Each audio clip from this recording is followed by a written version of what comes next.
हम लोग एनिमेशन से समझते हैं, ठीक है। माइटोसिस को हम लोग थोड़ा देखते हैं। आपको ओरिजिनल पिक्चर जो कि इलेक्ट्रॉन माइक्रोस्कोप के अंदर देखा गया है कैसा होता है, ये एक बहुत अच्छा वीडियो हमको लगा। मतलब उतना रंग बिरंगा डायग्राम के अंदर आपको पता नहीं चलता होगा सेल विभाजित कैसे होता है, लेकिन देखिए कोशिका में लोग रिकॉर्ड किए। हम भी लाइव सेल रिकॉर्डिंग करते थे, पर मेरा काम ये इसको रिकॉर्ड करना नहीं था, ठीक है। हम कुछ और रिकॉर्ड करते थे, कैल्शियम का पाथवे को देखते थे और ब्रेन में क्या करता है। लेकिन इसमें आप देखिएगा तो पूरा फोकस है इसका माइटोसिस पे, कोशिका में कैसा विभाजन होता है। कोशिका कितना सूक्ष्म होता है आप जान रहे हैं, है ना। माइटोसिस याद करिए क्या होगा, सेल में डीएनए का अमाउंट दुगना हो जाएगा। 23 जोड़ा है तो 23 में डबलिंग हो गया, मतलब 46 डीएनए था उसमें, तो 92 हो जाएगा। और उस टाइम होमोलोगस पेयरिंग नहीं होगा, समझ रहे हैं ना। जो मम्मी से और पापा से मिला है पहला जोड़ा, वो आपस में आके जोड़ा नहीं बनाएगा, वो नॉर्मल ऐसे बिखरा हुआ रहेगा। 92 हो गया मतलब 46 क्रोमोसोम हो गया, है ना। और कितना होना चाहिए था, मतलब 46 का 23 पेयर का 23 पेयर ही है, मतलब 46 है आपके पास, लेकिन 46 में बस डबलिंग हो गया है। उसको आप 92 डीएनए बोल सकते हैं। कोशिश करिएगा कि 92 भी नहीं मेंशन करें, ठीक है। बस बोलिए कि डीएनए का अमाउंट डबल हो गया, ये बोलिएगा। क्या क्या कूद फान करके पढ़ाना पड़ रहा है। यहाँ देखिए, अब देखिए अगर पहला क्रोमोसोम को देखें, ये पहला जोड़ा है। अब इसमें डीएनए डबल हो गया तो अब ये ऐसा दिखने लगता है, ठीक है। तो इसको क्या बोले, ये होमोलोगस पेयर है। अब ये पहला क्रोमोसोम है और ये दूसरा है मान लीजिए, तो ये दोनों क्या है, नॉन होमोलोगस पेयर है। समझ गए, बोलने का तरीका है, संज्ञा दिया हुआ है। तो अब ये दूसरा वाला भी कैसा हो जाएगा, ऐसा हो जाएगा। समझ में आया, ठीक। अब ध्यान से इसको देखिएगा, ये वीडियो काफ़ी फास्ट है, ध्यान रखिएगा। हम स्लो करके स्टेजेस पे रोकने की कोशिश करेंगे। आप देखिए कैसे हो रहा है माइटोसिस में, और इसका मियोसिस काउंटर पार्ट कोई नहीं दिया है, लेकिन फिर भी ट्राई करेंगे, एक दो अच्छा वीडियो है,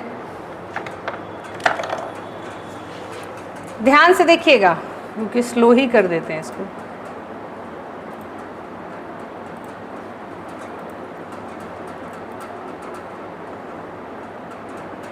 ज़्यादा ही स्लो गया, देखिए। अच्छा, अब यहाँ पे अंडा चिकन कुछ कुछ बोल रहा है।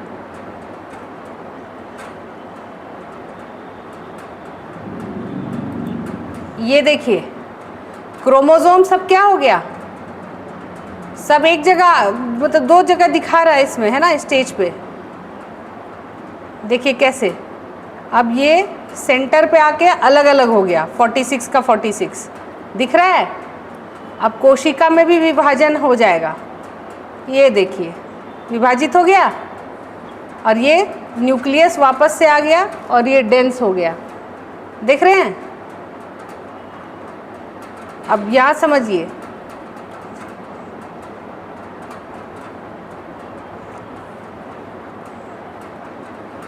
ये आधा आधा बट गया डबल होने के बाद, ठीक। सेल साइकिल भी आप लोग जान रहे हैं, माइटोटिक फेज की हम लोग बात कर रहे हैं। माइटोटिक फेज का पहला स्टार्ट में क्या हो रहा है, ये रहा सेंट्रियोल, ये जो गोल गोल देख रहे हैं ना, तारक केंद्र। ये देखिए सारा जो डीएनए है वो कंडेंस हो रहा है, ठीक है। ये डीएनए सिस्टर ये वाला फॉर्म हो गया। अब दूसरा स्टेज है, सेंट्रियोल अपना धागा भेज रहा है, कहाँ, सेंट्रोमियर पे, दिख रहा है, दोनों ओर से सेंट्रोमियर चिपक रहा है। अब नेक्स्ट फेज है एनाफेज, सब चिपक गया सेंटर में, अब इसको खींच के निकालेगा, ठीक है। ये हो गया, ये तो मेटाफेज हो गया, सेंटर में आया। अब एनाफेज में खींचेगा, ये देखिए अलग हो गया, दिख रहा है, समझ में आया। अब फिर से डीएनए कितना हो गया, 46 में डबलिंग था, फिर से 46 हो गया होगा। ये देखिए अब वापस से न्यूक्लियस रीअपियर किया, केंद्रक वापस से आ गया, दो न्यूक्लियस हो गया एक ही कोशिका में। तो एक कोशिका में 2 न्यूक्लियस कैसे रहेगा, तो फिर अब टीलोफेज में अंत में यहाँ अब लिखाएगा साइटोकाइनेसिस। लिखाओ भाई जल्दी से साइटोकाइनेसिस। ये देखिए विभाजन हो गया, साइटोकाइनेसिस खत्म। बुझे कि नहीं बुझे? ये हो गया माइटोटिक फेज, ये पूरा है इंटरफेज। ठीक है,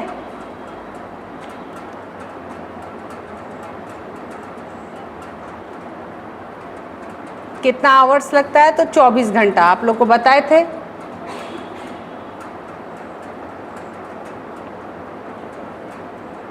जीवन के बारे में बता रहा है, जीवन फेज। अब फिर से बता रहा है कि अगर हम जीवन फेज की बात करें तो क्या हो रहा है, तो जीवन फेज में देखो केंद्रक के अंदर, सबको समझ में आ रहा है? सब लोग ध्यान दे रहे हैं? सो नहीं ना रहा है तुम लोग सो नहीं ना रहा है भाई? समझ में आया? एनिमेशन से क्लियर हुआ, थोड़ा क्लैरिटी हुआ जॉन कि नहीं? बोलिए जॉन, समझ में आ रहा है? थोड़ा थोड़ा सौरभ, सागर, है ना? तो आप देखिए यहाँ पे, ये देखिए हमारा डीएनए कितना है, मतलब 23 क्रोमोसोम है, क्रोमोसोम के अंदर डीएनए 23 पेयर्स है हमारे पास, तो 46 क्रोमोसोम है। अब पहले इसका जीवन फेज में बता रहा है कि इस केंद्रक के अंदर पहले बहुत सारे प्रोटीन्स बनेंगे जो कि डीएनए रेप्लिकेशन को इनिशिएट करवाएंगे। जैसे इनिशिएट हो गया तो हम लोग एस फेज में आ गए, सिंथेसिस फेज में। अच्छा, आसमा आ गई, आसिमा आसमा दोनों आ गई, तो ये फेज है। ठीक है, अब एस फेज के बाद हमारा आएगा G2 फेज, जिसमें सेल डिवीजन कराने के लिए जो भी एंजाइम्स की रिक्वायरमेंट वो बढ़ेगी। तो अब हम लोग वो सारे जीवन G2 फेज को हम लोग देख रहे हैं। ठीक है, ये एक अच्छा वीडियो है, ये हम शेयर कर देंगे। देखिए इसमें क्या हो रहा है जीवन फेज में, देख रहे हैं? ये जो आपका न्यूक्लियस के अंदर जो क्रोमोसोम है और टाइटली पैक होना शुरू हो रहा है। पहले तो क्या बोल रहे हैं, ग्रोथ होने के लिए रेडी हो रहा है। अब एस फेज में क्या हुआ, देखिए डबलिंग बढ़ गया, अमाउंट देखिए पूरा बढ़ जाएगा डीएनए का। ठीक है, यहाँ रेप्लिकेशन हो रहा है एस फेज में। एस फेज में हमारा रेप्लिकेशन शुरू हो गया है। और देखिए इससे पहले आप देखेंगे कि डीएनए का मात्रा कम था, यहाँ बढ़ गया। अब G2 फेज में क्या हो रहा है, देखिए कुछ हमारा सेंट्रियोल बनने के लिए कुछ प्रोटीन्स, ये सब का निर्माण होने लगेगा इस कोशिका में। ठीक, इस फेज को जैसा इसमें प्रक्रिया होता है उसके हिसाब से हम लोग नाम दे दिए, जीवन फेज, G2 फेज, है ना? अच्छा, आवाज़ अभी आ रही है, समझे? तो ये होता है हमारा सेल साइकिल का फेजेस। अब देखिए यहाँ कम से कम 1 से 1.5 घंटा रहता है आपका सारा चीज़ ये माइटोसिस फेज में। अब देखिए अब क्या हो रहा है भाई, प्रो फेज में क्या हो रहा है, क्रोमोसोम और कंडेंस हो रहे हैं, कंडेंस हो गए हैं। कंडेंस होने के बाद ये जो क्रोमोसोम है आपका एकदम कंडेंस फॉर्म में आ गया है, एकदम टाइटली पैक हो जा रहा है ना, एकदम अच्छे से टाइट पैक। और ये सब सेंट्रियोल है, तार केंद्र जो बोलते हैं, जो इसको खींचेगा। ठीक है, अब देखिए ये सेंट्रोसोम, अच्छा यहाँ है, ये न्यूक्लियस का पोर था, सॉरी, यहाँ देखिए 2 ही सेंट्रोसोम होगा। ये केंद्रक है ना, ये जो छोटा छोटा आपको फ्लावर टाइप दिख रहा है ये पोर है, इससे आप अंदर घुस सकते हैं, ये न्यूक्लियर पोर है। सेंट्रोसोम तो न्यूक्लियस के बाहर होगा ना, ये रहा सेंट्रोसोम। ठीक है, अब सेंट्रोसोम, यहाँ पे क्रोमोसोम सब एकदम टाइटली पैक हुआ। अब सेंट्रोसोम जो है दोनों साइड आना शुरू होगा। न्यूक्लियोलस जानते हैं क्या होता है, ये कोई अलग से यहाँ घेरा दिखा दिया लेकिन घेरा नहीं है। यहाँ पे जैसे डीएनए सब रह रहा ना, अगर एक जगह आरएनए आके चिपक जाए, क्योंकि सिंगल स्ट्रैंडेड होता है, तो एक साथ सभी आरएनए एक जगह हो जाते हैं, तो एक धब्बा जैसा दिखता है, और वो एक्चुअली में कोई उसमें बाउंड्री वगैरह नहीं होता है, और वो न्यूक्लियोलस होता है। तो न्यूक्लियोलस रीजन वो है जहाँ सारे डीएनए आके कंडेंस कर जा रहे हैं। ठीक है, चलिए, और ये रहा न्यूक्लियर पोर, ये केंद्रक आपको दिख रहा है। केंद्रक के अंदर आपका क्रोमोसोम सब रखा हुआ है, जो कि अभी डबल हो गया है। क्रोमोसोम उतना ही है, लेकिन डीएनए की मात्रा डबल हो गई है। ठीक है, वो स्टेज अगर आप देखिए, हम लोग बना रहे थे जोड़ा नंबर पहला है ना, इसमें 2 क्रोमोसोम है, दूसरा जोड़ा में 2, तीसरा में भी 2, ऐसे करते करते 23 में भी 2 है ना। तो मतलब कितना हो गया, 23 है तो मतलब टोटल 46 क्रोमोसोम। लेकिन डीएनए रेप्लिकेशन के दौरान ये सब में एक एक में 2 आ गया, तो क्रोमोसोम उतना ही रहेगा। ये नहीं लिख दीजिएगा कि गुणसूत्र 92 हो गया, बोलिएगा डीएनए का अमाउंट डबल हो गया। डबल हो गया तो ये दोनों को भी अलग करना होगा ना, ये दोनों को अलग करना होगा। जब अलग अलग कर देंगे तो फिर से अलग हो जाएगा, समझ रहे हैं, समझे ना। और यहाँ हम लोग 4 लेके कर रहे हैं। किसका एग्जाम्पल है, आदमी का कि लुत्ती का है, समझिए। ठीक है, अब देखते हैं, है ना। ऐसे आपको पता है लुत्ती को साइंटिफिक टर्म्स में क्या कहा जाता है? हम लोग आज तक हम लुत्ती नहीं जानते थे, लेकिन अब हम जान गए। अब हम अपने लैब में बोले लुत्ती उगाया जी, सब हंसेगा फिर। इसका नाम है पता है, ड्रोसोफिला मेलानोगास्टर। तो हम लोग जब भी अपना हम लैब में उगा के रखे हैं, अमूल कूल का बॉटल जो आता है ना कांच वाला, उसमें उसको उगा के रखें। किसको? तो ड्रोसोफिला मेलानोगास्टर। ठीक है, क्या क्या करना पड़ता है ना। तो ये आप देख रहे हैं, ये आपका केंद्रक है। केंद्रक में एकदम बलून जैसा, मतलब बॉल जैसा होता है केंद्रक, ऐसा नहीं, इसे चपटा गोल सा है, और उसके अंदर आपका डीएनए है, सब रह रहा है। तो अब अंदर घुसने के लिए छेद चाहिए ना, तो उस छेद को बोलते हैं न्यूक्लियर पोर, केंद्रक का पोर। और यही छोटा छोटा जो बना हुआ है, इसी से अंदर और बाहर जाएगा। ठीक है, तो आज आप देख लिए ना, डीएनए आपका 1 से 2 हो गया कि नहीं हो गया, लेकिन क्रोमोसोम एक ही है, गुणसूत्र इज 1 ओनली। और यहाँ पे क्या हो रहा है, अपना जोड़ा के साथ अगल बगल नहीं आ रहा है, ये अभी अलग अलग ही है। माइटोसिस में ये होता है। ठीक है, अब ये दोनों को अलग करना आवश्यक हो गया। अब देखिए कैसे अलग होगा। माइटोसिस, मियोसिस पढ़ाएंगे तो पूरा भयानक कंफ्यूजन होगा, इसलिए ध्यान से देखिएगा।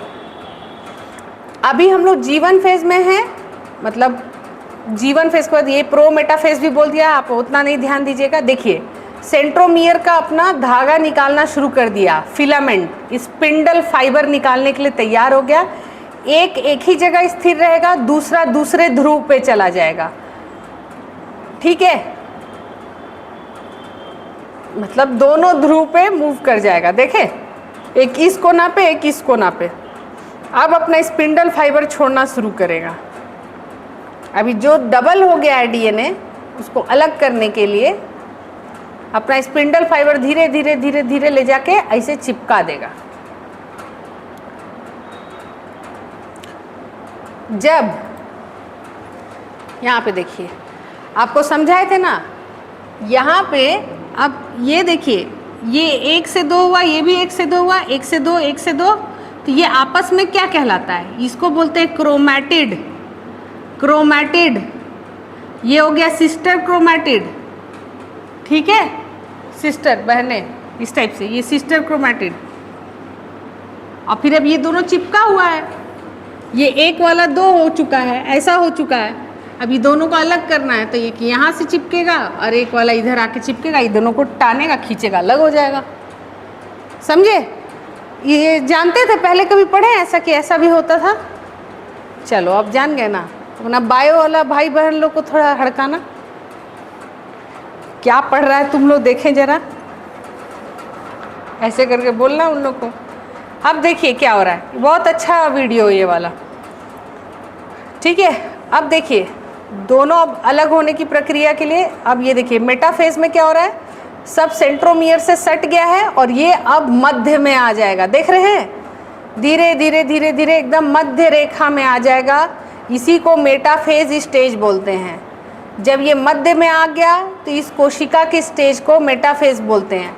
अब एक ही कोशिका में तो विभाजन नहीं हो रहा होगा, अगल बगल में भी हो रहा होगा, तो जरूरी नहीं है कि सबका स्टेज एक साथ आए। कोई मेटाफेज में होगा, कोई एनाफेज में होगा, कोई टीलोफेज में होगा। जब हम लोग प्याज का छिलका में देखते हैं ये चीज़ तो हम लोग बड़ा मज़ा आता है देख के। कोई कोई सेल मेटाफेज स्टेज में होता है, कोई एनाफेज में। देखिए कितना बेहतरीन तरीके से अलग हुआ, देख रहे हैं, ये मस्त अलग हो गया। तो 46 का 46 अलग हो गया, खींच के ले गया इधर। ठीक है, काफ़ी ज़्यादा स्लो मोशन में लेके जा रहे हैं, थोड़ा सा फास्ट कर दिया जाए। ठीक है, अब ये अलग हो गया, ये है एनाफेज। जब ये अलग हो जाता है, टीलोफेज में क्या होगा, इसके बाद वाले स्टेज में, टीलोफेज स्टेज में आपको सबको लिखवा दिया है, याद है ना। देखिए कितना चाहिए, रहा टीलोफेज। दोनों कोने पे, दोनों ध्रुव पे आपका 46 क्रोमोसोम यानी 23 जोड़ा यहाँ पहुँच चुका है और सेंट्रियोल स्पिंडल फाइबर हट गया है। अब टीलोफेज में क्या हो रहा है, डीएनए जो है रिलैक्स हो गया है। देखिए रिलैक्स हो गया, पहले टाइट था ना, रिलैक्स हो गया और वापस से न्यूक्लियस बन गया। अब न्यूक्लियस बन गया, इसके बाद क्या होगा, न्यूक्लियस बनने के बाद आपका ये सेल का भी विभाजन होना ज़रूरी है। तो इस सेल का विभाजन होगा साइटोकाइनेसिस की प्रक्रिया से। और ये अभी हम शैलजा को याद कर रहे थे, कहाँ चली गई करके। ये देखिए कितना खूबसूरती से ये डिवीज़न हो गया, ख़त्म। हम लोग शुरुआत किए थे एक कोशिका से और अंततः हमको 2 कोशिकाएं मिल गई, है ना। ठीक है, अब ये सब कुछ बोल रहा है, बोल लेने दो। तो देखिए एक से हमको 2 मिल गया। ठीक है, फिर से रिवीजन के लिए कराते हैं रिवीजन। ये बहुत अच्छा, ये सिर्फ 6 मिनट का वीडियो है। ठीक है, और हम आपको स्लो मोशन दिखा रहे हैं। देखिए सबसे पहले क्या हुआ है, चलिए शैलजा आप भी स्पीड में देखिए, है ना। यहाँ तक किसी को डाउट हुआ है? कोई डाउट हुआ है?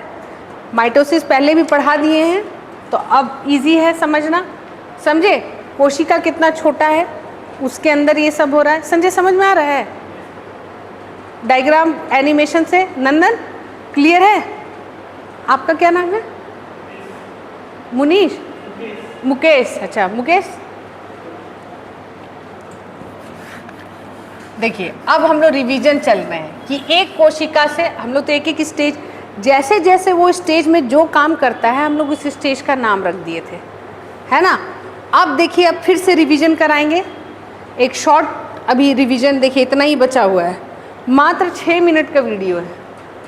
हम सबसे छोटा और सबसे इफ़ेक्टिव लेके आए हैं आपके लिए। ठीक है, ये है माइटोसिस।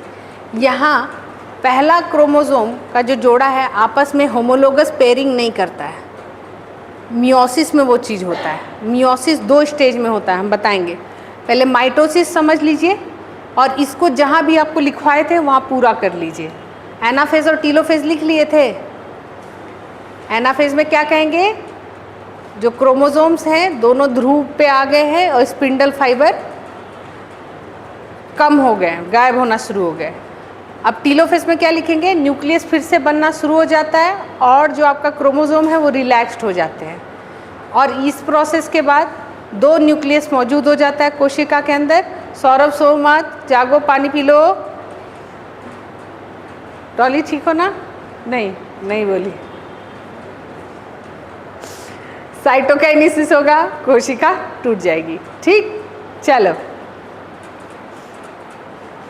आओ रिवीजन देखते हैं एकदम शॉर्ट।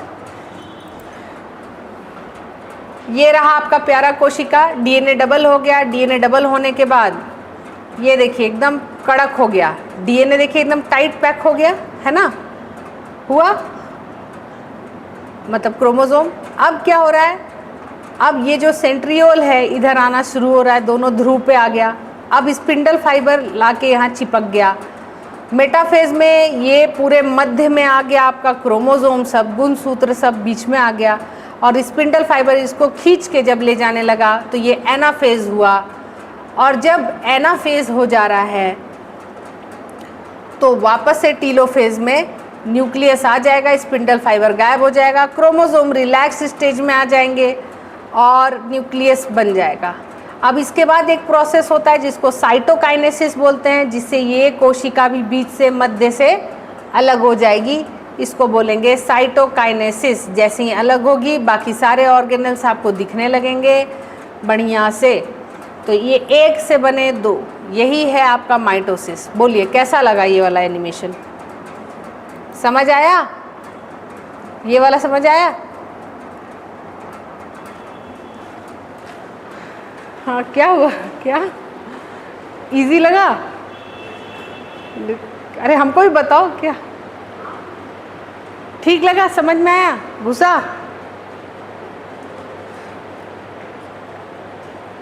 मदन बेटे बताओ, कुछ बताओ। हाँ, आया कि नहीं आया? तो कॉपी पेन ऐसी बिना कॉपी पेन का? अच्छा अच्छा अच्छा, ठीक ठीक, तो निकाल लो निकाल लो। संदीप गुस्सा दिमाग में? संजय दोनों एक दूसरे को देख रहा है। ये वाला ठीक है ठीक है, इसको रोक के देखिएगा। ये है माइटोसिस, ठीक है। यहाँ पे हम लोग क्रोमोसोम की संख्या 4 लेके चल रहे हैं, लेकिन ऐसा 46 होना चाहिए था, है ना, ह्यूमन के केस में।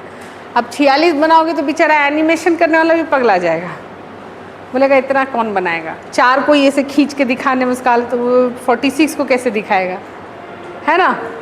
तो बहुत ज़्यादा सॉफ्टवेयर लग जाएगा और वो आत्महत्या कर लेगा। तो इजी करने के लिए we have taken the chromosome of लुत्ती, ठीक है। तो अब हाँ, उसमें सिर्फ 4 ही रहता है, 4 जोड़ा 8। मज़ा आता है उसको भी पढ़ने में। कभी मेरे एनजीओ पे आना तो हम तुमको क्रोमोसोम दिखाएंगे कितना छोटा होता है, कितने ग्लास स्लाइड पे जब हम लोग लुत्ती को ऐसे पीस उसको ऐसे क्रश करना होता है। अंग्रेजी बोलने में ठीक लगता है, पीस दो, चपटा दो, इससे अच्छा अंग्रेजी में बोले। We just make a dilution factor and we just crush it, dissolve it, and then we plate it on the slide, and then we see under the microscope। कितना अच्छा लग रहा है। हिंदी में बोलोगे तो पीस दो, कुचल दो, मैश दो, लगा दो, फिर देखो। कितना विभत्स लग रहा है ना। English is a very funny language. तो अच्छा है, तो आइएगा कभी तो ज़रूर दिखाएंगे। और आप प्याज के छिलके का भी ये स्थिति देख सकते हैं। प्याज का जो झिल्ली होता है ना, उस झिल्ली को थोड़ा सा भी कट करके आप स्टेन करके माइक्रोस्कोप में देखिएगा तो आपको ये सारे स्टेज दिख सकते हैं। हम ये बच्चों को करवाते हैं, एक्चुअली 6-7 का बच्चा को हम करवाते हैं। सोचिए 6-7 क्लास खुशबू के। अब क्या करिएगा, झारखंड की स्थिति ऐसी कि स्कूली शिक्षा, हम चाहेंगे कि आप में से कोई एक DEO बने और हम लोग के मार्गदर्शन में या बाकी शिक्षकों के मार्गदर्शन में, खुद के मार्गदर्शन में भी स्कूली शिक्षा को मजबूत करें। देखो कितना कितना साइंटिस्ट निकलेगा, देखो कितना अच्छा फाइन ब्रेन निकलेगा। स्कूल से ही मजबूती करना चाहिए मेरे हिसाब से। हम रेडी हैं अपना DNA RNA सीक्वेंसिंग सब सैक्रिफाइस करने के लिए। तुम लोग बनो, ये एग्ज़ाम निकालो, DEO बनो, चाहे इतना पावरफुल बनो कि स्कूल में नियम ला सको। आज ये चीज़ तुम लोग को अभी पढ़ना पड़ रहा है। अगर 7-8 क्लास में ठीक से कोई तुमको पढ़ाया होता तो आज तुम ये एक दिन में माइटोसिस मियोसिस सेल सब ख़त्म कर दिए होते। हमको बहुत ख़राब लग रहा है बोलते हुए। इसीलिए आप लोग को जहाँ 1 साल में कर लेना चाहिए था, वहाँ आपको 5-5, 10-10 साल लगता है। और साथ ही साथ एग्ज़ाम भी इतना जल्दी जल्दी लेती है JPSC कि कहना ही नहीं है ना। तो हम लोग बहुत, we are in a very sorry state, in Jharkhand state. तो हम लोग एक बहुत ख़राब स्थिति में, बट इट्स ओके। इसी में निकलना है और इसी में निकलेंगे और इसी में झंडा गाड़ेंगे। क्या संजय, क्या संदीप, ठीक है। चलो मियोसिस करते हैं।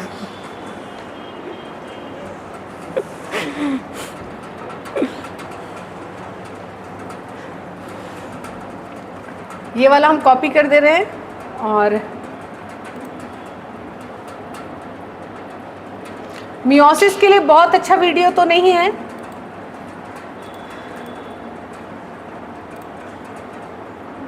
अच्छा रुक जाओ भेज देंगे।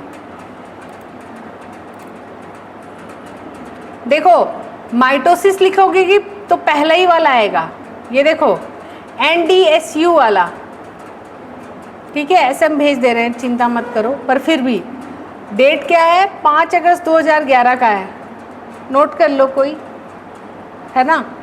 चलो मायोसिस के लिए थोड़ा थोड़ा कुछ गड़बड़ दिया है, लेकिन फिर भी करते हैं। फिर कंपैरिजन चार्ट देखेंगे।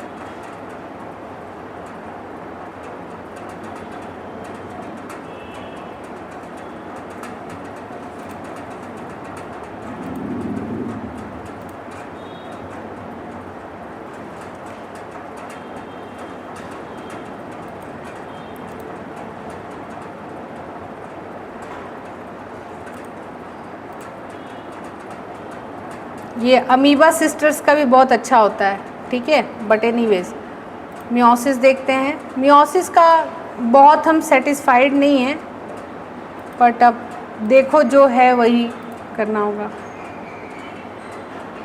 एक्टिव दिन भर हॉर्लिक्स पी लेना।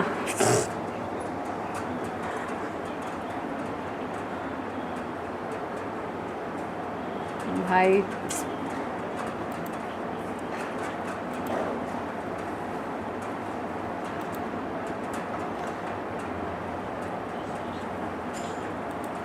देखो मियोसिस कहाँ कहाँ होगा, तो एग सेल में और स्पर्म में, ठीक है। इसी को रिडक्शन डिवीजन कहते हैं। मतलब स्पर्म सेल बनेगा और एग सेल बन गया तो मतलब ये मियोटिक सेल का एंड प्रोडक्ट है, ठीक है। स्पर्म कहाँ से बनेगा, स्पर्म बनेगा स्पर्मेटोगोनिया से, और ओवा बनेगा, फॉलिक्यूलर सेल होगा, ओवरी से बनेगा ओवा, ठीक है। तो इस ओवा में और इसमें ये जो मेल है, ये मेल का है, तो इसमें इसके जो फादर होंगे या इसके जो क्रोमोसोम्स होंगे सब जोड़े में होंगे, ठीक है। 46 का 46। अब इसमें से इसको एक सेट मतलब सब में से एक एक निकाल लो, फर्स्ट में से एक, दो में से एक, तीन में से एक।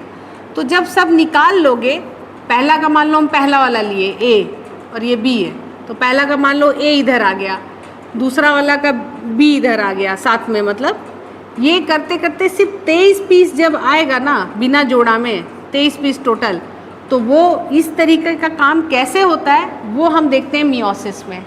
इस स्पर्म में हो सकता है क्रोमोसोम नंबर 1 का सिर्फ A या तो B हो, मिलियंस ऑफ स्पर्म में, और ये रैंडम डिवीजन होता है। ऐसा नहीं कि अगर पहला क्रोमोसोम का जोड़ा का A आ रहा है तो सबका पहला वाला ही आए, हो सकता है दूसरा वाला का दूसरा है। तो ये पूरा रैंडम होता है, नेचुरल सिलेक्शन होता है, और वो सारे बहुत सारे स्पर्म्स होते हैं, उसमें से सब कोई भी रैंडम कॉम्बिनेशन लेके घूम रहा होता है। लेकिन ओवा में फिक्स है, ओवा एक ही है, ओनली वन सेल। भाई नारी शक्ति कहने का मतलब है, ये देख रहे हो ओवा कितना बड़ा सा एक सेल है, यही आपका जो बेबी होगा नया, उसमें यही पूरा सिस्टम ओवा देगा। इसमें जो आपका एंडोप्लाज्मिक रेटिकुलम होगा वो भी इधर से आएगा, माइटोकॉन्ड्रिया भी माताजी से ही आएगा, और आपका जितना भी बाकी राइबोसोम वगैरह सब है, सब कुछ महिला ही देती है। इसको और इज्जत मिलना चाहिए ना भाई, बायोलॉजी के हिसाब से तो यही है, तुम लोग देख लो। अब वो फिर 9 मंथ रखेगी ये एक सेल से माइटोटिक डिवीजन करते हुए, वो बच्चा को बड़ा करेगी 9 महीना का। एक भी सेल, एक भी डिवीजन गलत हुआ, ये बच्चा कुछ ना कुछ लेके आएगा। कुछ दिखेगा फिजिकल, कुछ नहीं भी दिखता है। कुछ लोग दिमाग से ही बुद्धिहीन होते हैं, ऐसा क्यों है? तो उसका कोई 1-2 डिवीजन माइनस हो गया होगा, समझे? या फिर इसको कोई, ये जो महिला होगी जब वो वाइल प्रेगनेंसी, ये अपना खान पान का ध्यान नहीं रखी होगी, आयरन नहीं खाती, महिलाएं आयरन नहीं लेती, अरे हम बाकी का क्या बोला, हम भी नहीं ले पाते हैं, ठीक है। ये बहुत ख़राब स्थिति है। हम चैलेंज मारते हैं, कितना विटामिन तुम लोग खाए हो अभी रिसेंटली, महिलाओं बताओ। तो ओवा का क्वालिटी, क्योंकि हर मंथ एक रिलीज़ हो रहा है, उसका क्वालिटी बदतर होगा। इसीलिए ना कलयुग में सब बदतर है, आदमी सब आ रहा है, तो ये स्थिति हो गई है। इसीलिए एकदम ध्यान रखना चाहिए खुद का भी। अभी हम समझते हैं अभी एग्ज़ाम दे रहे हो, लेकिन फिर भी अपना हेल्थ का ध्यान रखो, ठीक है। एनीवेज, कम बैक टू ओवा। ये ओवा बना कैसे, ये स्पर्म बना कैसे, आखिर इसके पास एक सेट कैसे आया और इसके पास एक सेट कैसे आया, यही अलग अलग होता है आपका मियोसिस में। इसी को बोलते हैं रिडक्शन डिवीज़न। रिड्यूस हो रहा है ना, 23 जोड़ा से सीधे 23 आ रहा है, ये कैसे हुआ, यही हम लोग आज देखेंगे मियोसिस में।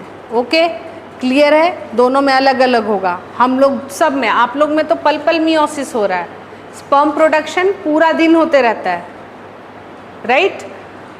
हम लोग में मंथ में ओनली 1 टाइम मियोसिस, ठीक। तो ये चीज़ है, तो दिस इज रिडक्शन डिवीजन। चलिए अब देखिए क्या हो रहा है, आगे बढ़ते हैं।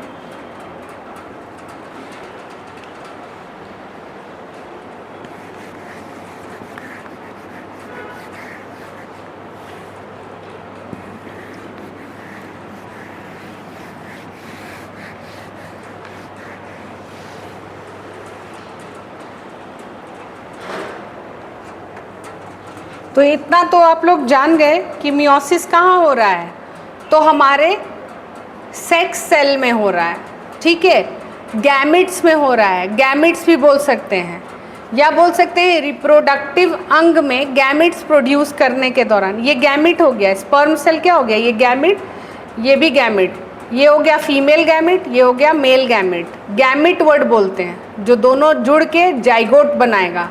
मतलब आप जब पहला सेल थे, आप जब एक कोशिकीय थे, पहला दिन आपका, तो आप एक सिंगल सेल थे, आपका कोई नाक मुंह कुछ नहीं था, बस एक न्यूक्लियस था, एंडोप्लाज्मिक रेटिकुलम, माइटोकॉन्ड्रिया। तो अब देखिए इसमें आखिर आधा आधा सेट कैसे आता है, ये देखिए, ठीक है।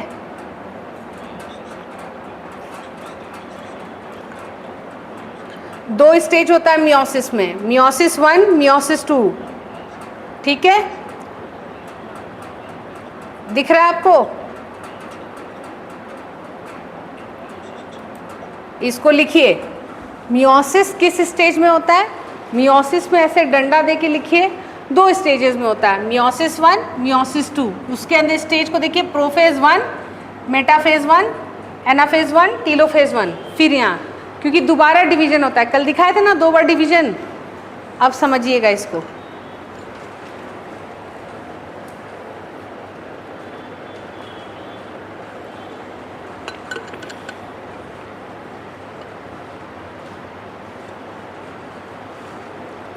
ओके, सो लेट्स, एक बार आप लिख लीजिए, उसके बाद फिर हम लोग बताते हैं आगे।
आगे बढ़े, लिख लिए। चलिए अब हम लोग पहला स्टेज देखते हैं, मियोसिस 1 में क्या होता है। ध्यान से देखिएगा, फिर हम आपको कंपैरिजन भी दिखाएंगे। ओके, चलिए देखिए मियोसिस 1 में, प्रोफेज 1 में क्या होता है। आ जाओ भाई दिखा दो। मियोसिस 1 में प्रोफेज 1, अब देखिए क्या हो रहा है प्रोफेज 1 में। ये आपका सेल है, देख रहे हैं आपका, ये देखिए क्रोमोसोम, देख रहे हैं ना, डीएनए पहले एकदम बिखरा हुआ है, अब ये डबल हो चुका है, रेप्लिकेशन हो गया। जीवन फेज में पहले ग्रोथ फेज होगा, ग्रोथ फेज में क्या होगा, जो सेल है अपना डीएनए को डबल करने के लिए जो एंजाइम चाहिए वो उसको डबल करेगा, राइट, समझ रहे हैं। डबल कर लिया तो वो किस फेज में है, किस फेज में है जॉन बताइए। अगर अपना डीएनए वो डबल कर लेता है कोई भी सेल, तो वो किस फेज में है, एस फेज में, सिंथेसिस फेज, जहाँ डीएनए डुप्लीकेशन होता है, समझ गए हैं। अब एस फेज के बाद क्या आएगा, G2 फेज। हाँ, संदीप को मज़ा आने लगा है बायो में, he is very good at bio, उनको बायो लेना चाहिए था, अब लगता होगा ना, नहीं, हाँ क्या लगता है, हम देखते हैं इसको इंटरेस्ट है, नंदन को बहुत इंटरेस्ट है ना, मज़ा आता है, डॉक्टर बन जाता है, डॉक्टर नंदन। ठीक है, चलो कोई बात नहीं। हम देखें यहाँ पे इस क्लास में बायो के लिए प्रतिमा है, वो अजय भी था, तो गायब ही हो गया, कहाँ गया, मेरा खुन्नस खा के बैठा है, मेरा पीटी नहीं निकला, देखो सीधे रैंक 1 लाएंगे, लाएगा वो लड़का, बहुत तेज है। ठीक है, रिकॉर्ड पे बोल दिए नहीं। तो कहने का मतलब है आप लोग में से बहुत लोग को हम साइंस में इंटरेस्ट लेते हुए देखें, तो हमको ये समझ नहीं आया आप लोग साइंस क्यों नहीं चुने, रियलाइज़ हो रहा है, कोई बात नहीं, कुछ कुछ साइड एंगल से आप लोग को साइंस में घुसा देंगे, पहले आप लोग एग्ज़ाम निकाल लीजिए, ठीक है। चलिए अभी क्या होता है, जैसे ये नॉर्मल सेल है अपना, अब ये सोच रहा है कि हम 1 से 2 हो जाएं, तो वो क्या करेगा, अपना डीएनए डबल करा लिया, फिर डिवीजन में चला गया, ठीक, और फिर 1 से 2 हो गया माइटोसिस में। लेकिन ये एक खास सेल है, ये आगे जाके या तो स्पर्म बनाएगा, मतलब माइटोसिस जब हो रहा है, जब हमको एक नया जीवन लाना है, नया जीवन लाना है, तो हमारे बॉडी में गैमिट्स बनेंगे, जो वो आधा सेट लेके जो सेल्स घूमता है उसको हम लोग गैमिट्स बोलते हैं। मेल का जो गैमिट होगा उसको क्या बोलते हैं, स्पर्म, फीमेल का गैमिट को ओवा, ठीक है। अब ये यहाँ पे मज़ेदार ये स्टेप होता है, इतना लंबा स्टेप है, माइटोसिस पूछ चुका है जेपीएससी बैकलॉग में, लिख लीजिए मियोसिस आएगा। अच्छा बताइए, हम जितना क्वेश्चन बैकलॉग में हम जो भी क्वेश्चंस बोले थे इम्पोर्टेंट, वो आया है कि नहीं आया है, आया ना। कोवैक्सीन बोले, अपना इंडिजिनस वैक्सीन बताए थे क्वेश्चन, वो आया, ठीक है। आपसे वो ये आपको बोले थे हार्मोन्स तो अभी पहुँचे नहीं हम लोग, माइटोसिस आया। फिर 1-2 और क्वेश्चन आया, प्रोकैरियोटिक सेल में क्या मौजूद नहीं है ना, तो उसमें क्या क्या ऑप्शन दिया हुआ था, न्यूक्लियस, गोल्जी, एंडोप्लाज्मिक रेटिकुलम, और चौथा ऑप्शन था सभी। क्या होगा, सभी। सिर्फ न्यूक्लियस ही नहीं ना होता, उसके अलावा माइटोकॉन्ड्रिया भी तो नहीं होता है, तभी तो एग्जाम्पल दिए थे कि मान लो बैक्टीरिया का माइटोकॉन्ड्रिया निकाल दिए तो क्या होगा, तो बोले माइटोकॉन्ड्रिया होता ही नहीं है। आया ना क्वेश्चन, क्लास ध्यान से सुनोगे आराम से 5 में 4 तो ले ही आते। इतना साइंटिस्ट के बारे में बताए थे, डीएनए फिंगरप्रिंटिंग तक नहीं पहुंचे थे, अभी तक नेक्रोबायोलॉजी तक पहुंचे थे फॉरेंसिक साइंस में, है ना, लेकिन डीएनए फिंगरप्रिंटिंग भी पूछ दिया। लालजी सिंह थे जो भारत के डीएनए फिंगरप्रिंट के जनक मानते हैं, फिंगरप्रिंटिंग के जनक माना जाता है लालजी सिंह, उसमें होगा ऑप्शन में देखना। तो प्लीज़ बैकलॉग क्वेश्चंस ज़रूर देखें। देखिए क्वेश्चन एकदम हूबहू आ गया, जो गेस था नीचे वाले क्लासेस में हम बोले थे माइटोसिस पढ़ के जाइए, आना ही आना है, मियोसिस छोड़ दीजिए क्योंकि टफ है, उन लोगों को भी नहीं समझ में आता है। ठीक है, और माइटोसिस आ गया। इजी वाला आप लोग देख लिए, कॉन्सेप्ट तो क्लियर है ना। जेपीएससी का भरोसा नहीं, रिपीट भी कर सकता है, कोई नहीं जानता, पर ये मियोसिस का चांस ज़्यादा है इस बार के जेपीएससी में, ज़रूर देखें। अब देखिए क्या है, अब हम इस पर या तो ओवा बनाएंगे। तो उसके लिए सबसे पहले क्या होता है, अगेन इसको अपना डीएनए दुगना करना होगा। ग्रोथ फेज़ 1 में डीएनए को डबल करने के लिए जो भी हमको एंजाइम चाहिए वो बढ़ेगा। फिर एस फेज़ में डीएनए हमारा डबल हो जाएगा। G2 फेज़ में अब इस सेल को टूटने के लिए, नया बनाने के लिए जो एंजाइम या प्रोटीन की ज़रूरत है वो G2 फेज़ में बनेगा। तो अब देखते हैं यहाँ पे कहानी क्या होती है। ठीक है, सब देख रहे हैं, ध्यान से देखिएगा। ये भी ठीक ही है, एनिमेशन एकदम टू द पॉइंट है और शॉर्ट है, 6 मिनट का है। ये देखिए, अब देख रहे हैं डिप्लॉयड सेल मतलब N की 2N, 2N, हैप्लॉइड मतलब N, है ना। लिख लीजिए हैप्लॉइड और डिप्लॉइड का मतलब। अगर हम बोले हैप्लॉइड मतलब उसके पास एक ही सेट है, मतलब जोड़ा में नहीं है उसका क्रोमोसोम। ठीक है, हैप्लॉइड ऑर्गेनिज्म, हैप्लॉइड जैसे बैक्टीरिया हैप्लॉइड होता है N, और डिप्लॉइड मतलब 2N मतलब क्रोमोसोम जोड़ा में। और मान लीजिए ट्रिप्लॉइड बोले तो 3N मतलब उसका क्रोमोसोम कैसा रहेगा, तिड़वा में, मतलब पहला में ऐसा 3 ठो होगा, 3 का सेट, दूसरा ऐसा, समझ गए। और ऐसा पौधों में होता है, कुछ कुछ पौधों में होता है ट्रिप्लॉइड ऑर्गेनिज्म। ठीक, समझे। सदमा खा रहे हैं, मत खाइए, इतना नहीं डीप पढ़ना है, बस इतना जान लीजिए डिप्लॉइड। ठीक है, 2N है मतलब क्रोमोसोम जोड़ा में, यहाँ N है मतलब जोड़ा में नहीं है। पहला क्रोमोसोम में एक ही है, दूसरा में एक ही है, सिंगल सिंगल है। समझ गए ना संदीप। ऐसा मुंह बनाया संदीप ना, लग रहा है कि नहीं जान रहा, नहीं समझ रहा। चलो आगे देखते हैं। ये देखिए क्रोमैटिन, क्रोमोसोम कब बोलेंगे, जब पूरा कंडेंस हो जाएगा। जब डीएनए थोड़ा कंडेंस होता है हम लोग क्रोमैटिन बोलते हैं, पूरा क्रोमोसोम पूरा कंडेंस हो गया तो क्रोमोसोम बोलते हैं। ये देखिए, ये पूरा छिड़फिड़ हो रहा है, खूब सारा हो रहा है भाई, डबलिंग हो रहा है। अब इसके बाद देखिए क्या हो रहा है, ध्यान देखिएगा। ये प्रोफेज 1 में अब क्रोमोसोम बन गया, देख रहे हैं, ये सब एकदम अपना अपना क्रोमोसोम बन गया, टाइटली पैक हो गया। अब ये टाइटली पैक हो गया तभी ना आसानी से होगा अलग। ये सिस्टर क्रोमैटिड, ये और ये दोनों बहन है तो सिस्टर क्रोमैटिड। अब देखिए, अब इन लोग पेयर करेगा आपस में, जो जिसके साथ है पहला जोड़ा होमोलोगस क्रोमोसोम पेयरिंग होगा। ये पहला था, ठीक है, ये एक मम्मी से आपको मिला है, एक पापा से मिला है, और वो सब डबल हो गया है। तो ये हो गया 4 क्रोमैटिड एक साथ हो गया, एक साथ आके रहने लगा। अब आने के बाद देखिए कुछ डीएनए का एक्सचेंज होगा।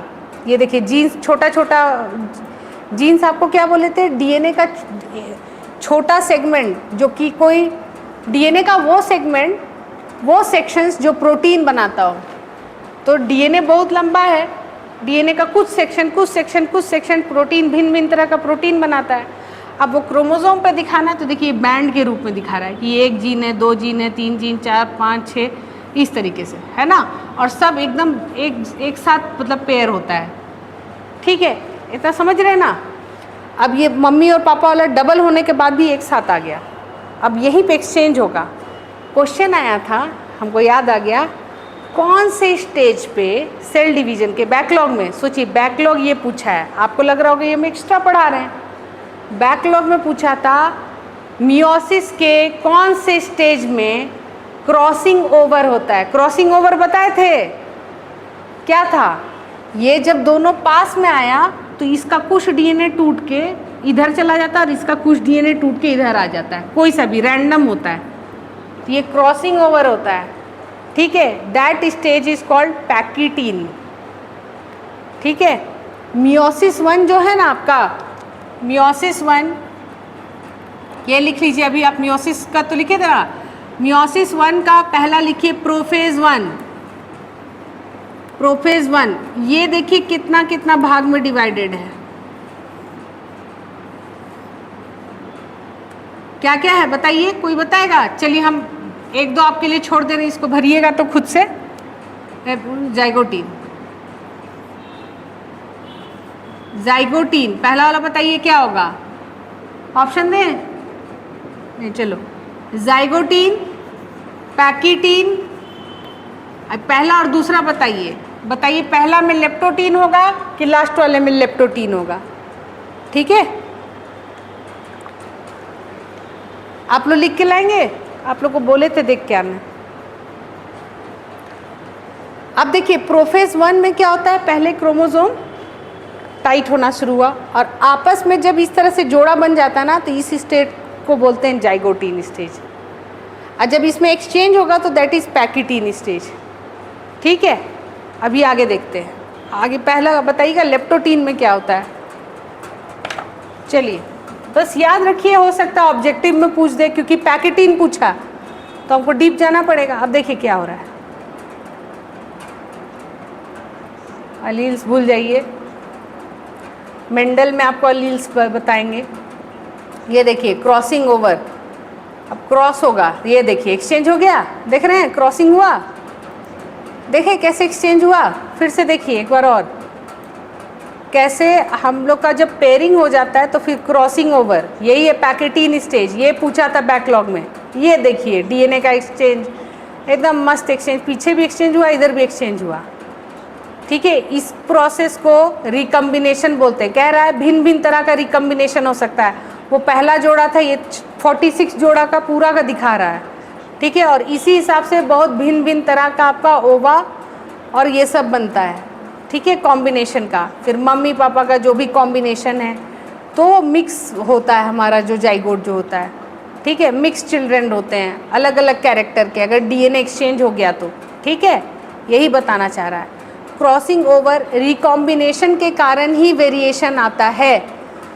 ठीक है, यहाँ पे क्या हुआ, अब देखो अगर मान लो क्रॉसिंग ओवर नहीं होता, यहाँ जो ये एक्सचेंज नहीं हुआ है, तो क्या होता है, ये पिंक वाला और ब्लू वाला एक मम्मी से एक पापा से, ब्लू वाला मान लो पापा से, पिंक वाला मम्मी से, सोचो रंग भेद कर रहे हैं पर ठीक है।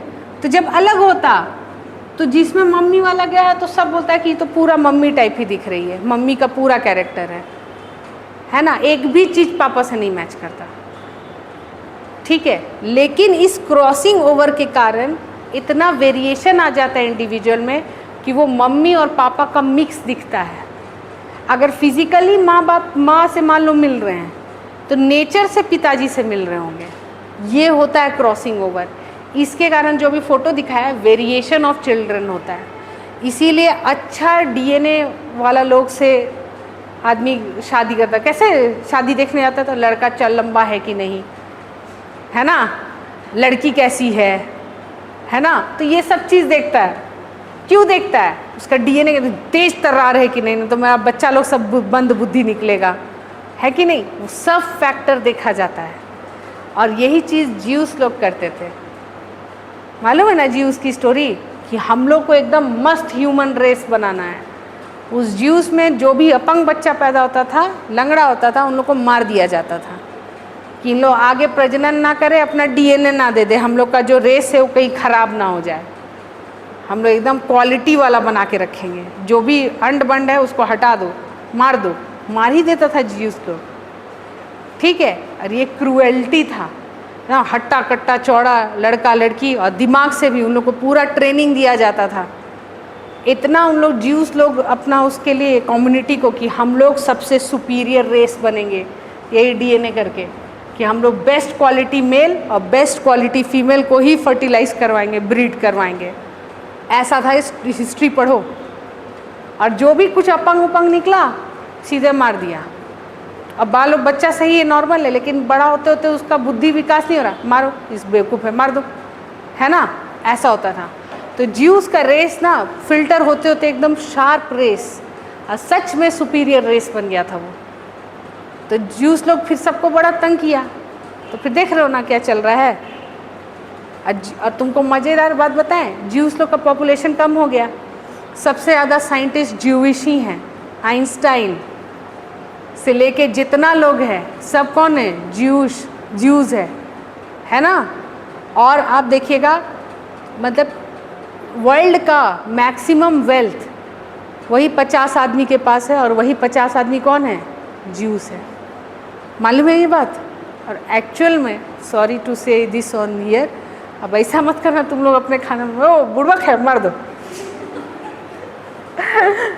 यही चीज़ को बेसिस लेके आर्यन कल्चर भी किया था। बहुत कंट्रोवर्शियल बात कह रहे हैं हम, अपने से बना के नहीं बोल रहे हैं, हम किताबों में पढ़े थे वही बोल रहे हैं। प्लीज़ हमको इसके लिए एग्जीक्यूट नहीं किया जाए। I am responsible for what I am saying, not for what you are understanding. ठीक है, तो कहने का मतलब सेम चीज़ फिर यहाँ पे भी होने लगा कि सुपीरियॉरिटी। तो आप देखेंगे सोसाइटी में कास्ट सिस्टम में भी डोमिनेंस, राजपूत मतलब क्या क्षत्रिय या ब्राह्मण, फिर ये डोमिनेंस चलने लगा। बाकी को बोला गया कि आप लोग नहीं हैं, जाति से बांट दिया। लेकिन उन लोग सुपीरियर कभी बन नहीं सकता था। बोलो क्यों? उन लोग का बेसिस था कि मेरा बेटा जो होगा उसको हम सुपीरियर बोलेंगे। ज्यूस में ऐसा नहीं था, उसका बेटा अगर मंद बुद्धि है तो उसी टाइम मार दिया गड़ासी से। यहाँ पे क्या था? यहाँ मेरा बेटा है, मान लो हम मान लो बहुत अच्छा विद्वान है, ठीक है, और उसके बाद मेरा जो बच्चा हुआ वो दारू पी के पड़ा हुआ है कहीं, तो मैं ना वो भी विद्वान है। यहाँ पे सुप्रीमेसी हुआ नहीं, इसीलिए बहुत ज़्यादा दिन तक ये सुप्रीमेसी का गेम नहीं चला। तो SC ST को बहुत नकार के रखा गया, बहुत ही नीचे रखा गया। जबकि उसमें जो रिबेल निकले, BR अम्बेडकर, तुम्हारे रामदयाल मुंडा, जितने लोग हैं ये, हम तुम्हारे अम्बेडकर साहब, तुम्हारे ज्योतिबा फूले, ये सब कौन थे? सब रिबेल। इन लोगों का जीन बहुत स्ट्रांग है। और यहाँ तुम लोग जितने बैठे हो ना, सब स्ट्रांग जीन वाले बैठे हो, तुम भी इधर भी। अपने आप को पॉलिश करो, बहुत अच्छा मिला है। और आपको बता दें, ये तो वंश के अनुसार हुआ। आपको पता है ये DNA का कैरेक्टर 2 चीज़ से इन्फ्लुएंस होता है। आप बोलेंगे तो वंश से मिला है मैडम, इसको तो चेंज नहीं कर सकते हैं ज्यूस के कॉन्सेप्ट से। यही तो है, साइंस आधा नहीं पढ़ना चाहिए। हम ही बहुत परेशान रहते, 6, 7, 8 में ये सब पढ़ लिए थे। हम बोले अरे यार हम तो ऐसा है, तो ऐसे बैकग्राउंड से हैं। फिर हमको मेरी माँ बताई, पूरा पढ़ो किताब बेटा, जाओ देखो उसमें क्या लिखा है। वंशानुगत प्लस इन्वायरमेंट। अगर आप अपना माहौल चेंज कर लेते हैं, संगति चेंज कर लेते हैं, तो DNA चेंज हो जाता है। ठीक है, ये था strong point. I am very proud of my mother. ये बात उनको 8, 9 में ठूंस दी थी, तो हम उसी टाइम डिसाइड कर लिए थे। राजा राम मोहन रॉय, इनको भी देख लो एक बार, मल्टीपल लैंग्वेज, मल्टीपल बुक्स लिखे, वो संस्कृत कॉलेज भी शुरू किया उन्होंने। क्या क्या नहीं पढ़े, राजा महाराजा जितना उठा लो, सब मल्टी डोमेन। तो you can change your DNA by environment. Even your next generation, उसको किस माहौल में रख रहे हो, उससे उसका विकास, उसका DNA का डेवलपमेंट, चेंज, जीन का एक्सप्रेशन सब कंट्रोल किया जा सकता है। माहौल। अब आप बताइए, आप लोग के भी साथी संगी होंगे गांव में, वो लोग क्या कर रहे होंगे? और आप यहाँ AC में बैठ के तैयारी कर रहे हैं, आप क्लासेस कर रहे हैं, आप पॉलिटी, हिस्ट्री, बायोलॉजी सबको पढ़ रहे हैं। आपके सोच में और आपके जो गांव के जो दोस्त थे, स्कूल में जो साथ पढ़े, उनके सोच में कुछ अंतर देखते हैं? कुछ अंतर देखते हैं ना? मेंटालिटी में अंतर देखते हैं। क्यों? इन्वायरमेंट। आप तो एक ही गांव में पैदा हुए थे। वो छोड़िए, आपके घर में आपका बड़ा भाई, छोटा भाई बहन होगी, आप अपना नेचर देख लीजिए, अपना भाई बहन लोग का नेचर देख लीजिए, अंतर है ना? ये चीज़ हो जाता है इन्वायरमेंट। तो एक हम देखो, हम संस्कृत स्टूडेंट हैं, एक बात बताते हैं। पहले कि श्लोक जो हम सबसे पहला पढ़े थे, जिसमें कहा गया है आदमी 25% लेके आता है, 25% उसको माता पिता से मिलता है, 25% उसको समाज से मिलता है, और जो लास्ट का 25% है वो उसको अध्यात्म या ज्ञान से मिलता है। ठीक है, तो तुम्हारा जो पूरा व्यक्तित्व है ये 25% में बटा हुआ है, तो वैसे आप डेवलप कर सकते हो। तो देखो डीएनए को जब देख लो, इतना डीप से तुम जान रहे हो, नहीं तो अगर ये एक्सचेंज नहीं होगा तो भांति भांति के लोग नहीं आएंगे, ठीक है। बहुत रेयर होता है कि एक ही जनरेशन सब हम शक्ल हो, ऐसा होता है? नहीं होता है। केरला का एक गांव है, वहाँ हम शक्ल ही लोग हैं। क्यों? वहाँ का पानी में कुछ गड़बड़ था, आसपास में न्यूक्लियर प्लांट था, जिसके कारण ये क्रॉसिंग ओवर या कुछ डीएनए के साथ छेड़छाड़ हुआ, जिसके कारण बार बार ट्विंस हो जा रहा था, ट्विंस हो जाता है। ऐसे अभी उस पर रिसर्च चल ही रहा है, ठीक है। The twin town of India ऐसे करके है केरला में, देखना कभी, है ना। बट एनीवेज इंटरेस्टिंग लग रहा है ये, हाँ। चलो इसको आगे देखते हैं क्या होता है फिर, ठीक। अब देखिए एक्सचेंज हो गया, एक्सचेंज होने के बाद देखिए अब यहाँ पे देखिए माइटोसिस से कंपेयर करिए तो वहाँ पे ये होमोलोगस पेयरिंग हो रहा था, ये होमोलोगस पेयरिंग हो रहा था, हाँ। माइटोसिस में क्या ये जैसे ये होमोलोगस पेयरिंग हो रहा है वैसा पेयरिंग हो रहा था, हमको देखने दो, हाँ। जैसा माइटोसिस में, हाँ नंदन बताइए, हो रहा था। मतलब आप देखिए, अच्छा चलिए कंपैरिजन भी आपको, इसीलिए कंपैरिजन भी दिखा देंगे, नहीं हो रहा था, ठीक है। यही मिस्टेक हो जा रहा है, इसलिए कंपेयर दिखाएंगे, उसको मिटा लेते हैं पहले आप देख लीजिए, हम बाद में बताएंगे प्रोफेज 1 और 2 क्या क्या हो रहा है ना। पहले इसको समझ लीजिए। यहाँ पे ये वाला पेयरिंग, ये पेयरिंग और क्रॉसिंग ओवर हो रहा था नंदन, क्रॉसिंग ओवर हुआ था? नहीं। पेयरिंग भी हुआ था? पेयरिंग भी नहीं होता, बस वो अलग अलग था और बस सीधे क्रोमोसोम आया, ये सेंट्री स्पिंडल फाइबर आया और उसको खींच के ले गया था। ध्यान दीजिए, रुके कंपेयर भी दिखाएंगे आपको। चलिए पहले इसको देखिए। अब देखिए सेंट्रियोल आया, अब यहाँ से चिपका, एक्सचेंज होने के बीच में आ गया, मेटाफेज है तो ऑब्वियसली मेटाफेज में सीधे बीच में आएगा। अब ये दोनों एक एक को अलग किया, ये आपस में, हाँ अब रुक जाइए, वहाँ पे क्या हो रहा था, एक एक स्ट्रैंड को दोनों को यहाँ से तोड़ के अलग कर रहा था। यहाँ पे क्या हो रहा है, ये दोनों जोड़ा को अलग कर रहा है, देख रहे हैं। जोड़ा को अलग किया तो जो नया सेल बनेगा उसमें क्या क्रोमोसोम जोड़ा में मौजूद होगा या बिना जोड़ा में मौजूद होगा? हाँ, जोड़ा मतलब क्या समझे? अच्छा चलिए पहले इसको देख लीजिए। यहाँ देखिए ये अलग हो गया, लेकिन क्या ये एक क्रोमोसोम ही है? एक क्रोमोसोम में तो दो डीएनए एक साथ, इसको भी तो अलग होना होगा। अब देखिए टीलोफेज में क्या होगा, अब अलग होना शुरू हुआ।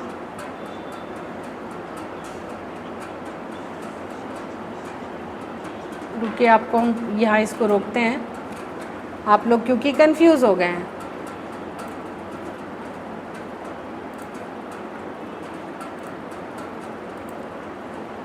देखिए क्रोमोसोम ये अच्छा है, ये अमीबा सिस्टर्स का बड़ा अच्छा रहता है। मियोसिस और माइटोसिस में क्या होता है अंदर,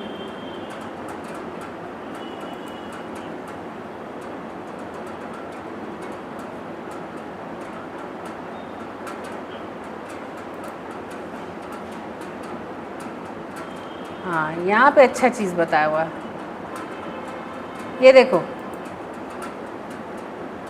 ये सिंगल सिंगल क्रोमोसोम बनाया हुआ है 23 क्रोमोसोम्स का, 23 from mom and 23 from dad, ठीक है। 46 क्रोमोसोम टोटल, कोई तो बना दिया, उसको हेडेक भी हुआ तो भी बना दिया। देख रहे हो, देख रहे हो ना, टोटल 46 क्रोमोसोम बना हुआ है। यहाँ पे क्या बोल रहा है, आपके केंद्रक के अंदर टोटल 46 क्रोमोसोम मौजूद है। यहाँ क्या बोल रहा है, 23 कहाँ से मिला है, मॉम, 23 कहाँ से मिल रहा है, डैड। हम ऐसे पढ़ाते थे, लगता था कि क्या मैम मॉम डैड बोल रही है, देखो एनिमेशन में भी बोल दिया है ना, अच्छा लग रहा है, हम ठीक पढ़ा रहे हैं, मतलब कि यही समझाने का तरीका। ये आपके केंद्रक का टोटल 46 क्रोमोसोम को ही बना दिया है ना, 23 मम्मी से 23 पापा